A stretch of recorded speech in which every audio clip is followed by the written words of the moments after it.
新民岛岛顶采不是贡品，是满满的新明衫。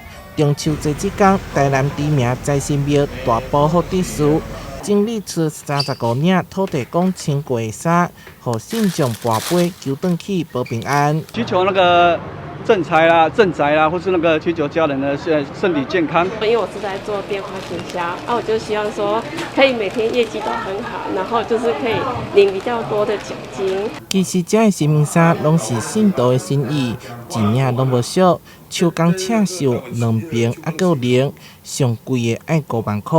每当过年也是出巡要紧，拢会互福德进行穿。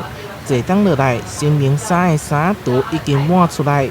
在礼数方面，嘛袂阁摕予其他新明穿，因此摕出来做假言。每一领生意有偏好，偏好看来甲油签啊，看倒一个你就摕倒一领，放存放枪会使。新明衫走转去厝内，不止求财，嘛会当求平安，会当防财伫新明岛，嘛会当放伫咧车顶。